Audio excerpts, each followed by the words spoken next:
మహారాష్ట్రలోని శని సింగనాపూర్ పాలిటిక్స్ కు centre point గా మారింది. శని దేవాలయంలో మహిళల ప్రవేశంపై ఉద్యమం చేస్తోంది భూమాత రణరాగిణి బ్రిగేడ్ అనే మహిళా సంస్థ. ఇప్పుడు ఈ టాపిక్ దేశవ్యాప్తంగా హీటెక్కిస్తోంది. ఆలయ ప్రవేశాన్ని అడ్డుకుంటే హెలికాప్టర్ ద్వారా అయినా ఆలయంలోకి ప్రవేశిస్తామని స్టేట్మెంట్ ఇచ్చింది బీఆర్బీ. దాంతో అహ్మద్ నగర్ లో ఉద్రిక్తత నెలకొంది.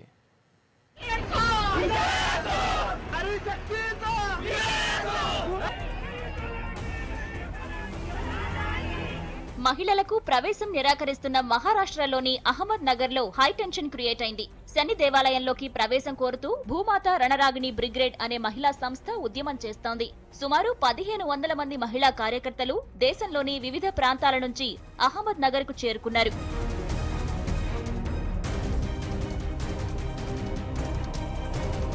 బీఆర్బీ ఉద్యమంపై స్థానిక మహిళల నుంచి తీవ్ర ప్రతిఘటన ఎదురైంది. అహ్మద్ నగర్ తో పాటు చుట్టుపక్కల గ్రామాల నుంచి పెద్ద ఎత్తున మహిళలు అక్కడికి చేరుకుని బీఆర్బీ మహిళా కార్యకర్తలను అడ్డుకున్నారు. దీంతో అహ్మద్ నగర్ లో ఉద్రిక్త పరిస్థితులు ఏర్పడ్డాయి.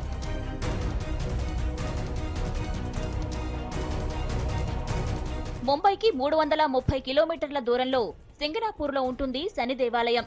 ఆలయంలోని గర్భగుడిలోకి 6 దశాబ్దాలుగా మహిళల్ని అనుమతించడం లేదు. ఈ మధ్యే ఆలయ కమిటీ చైర్మన్ గా మహిళను నియమించారు. అయినా పరిస్థితి మారకపోవడంతో బీఆర్బీ మహిళా సంస్థ రంగంలోకి దిగింది. పోలీసులు స్థానికులు ఎలాగూ అడ్డుకుంటారని తెలుసు. అవసరమైతే హెలికాప్టర్ ద్వారా ఆలయంలోకి ప్రవేశిస్తామని ఓ ప్రైవేట్ చాపర్ ను బుక్ చేసుకున్నామంటున్నారు.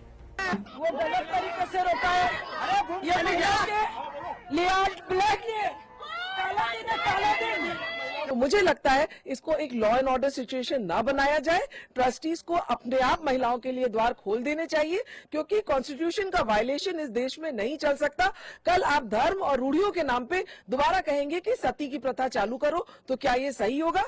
इस वक्त जरूरी है कि कहीं भी कि अगर आप स्त्री है या पुरुष है उसके लिए भेदभाव नहीं होना चाहिए। రాజ్యాంగంలోని ఆర్టికల్ 14 అందరికీ సమాన హక్కు ఉందని చెబుతుంది. కానీ అది ఎక్కడ అమలవుతుందని ప్రశ్నిస్తున్నారు మహిళా ఉద్యమకారులు. ఇది మహిళల పట్ల వివక్ష చూపడమేనని, దీన్ని మార్చాలని డిమాండ్ చేస్తున్నారు. If a man is made out of this menstruation cycle, how these men can prevent a lady from attending a temple? I only say because women, we give birth to the child and we also have the natural menstruation cycle, and when it is stopped, the child is given a birth. So if the child is full of only that menstruation blood, then they must be prevented. Men must be prevented from entering the temple, and it is only the women who must be allowed to worship. తమ హక్కుల సాధన కోసం దేనికి భయపడేది లేదన్నారు మహిళా ఉద్యమకారులు. రెండు వర్గాల మధ్య ఉద్రిక్తలు తలెత్తడంతో అహ్మద్ నగర్ లో 144 సెక్షన్ విధించింది మహారాష్ట్ర ప్రభుత్వం.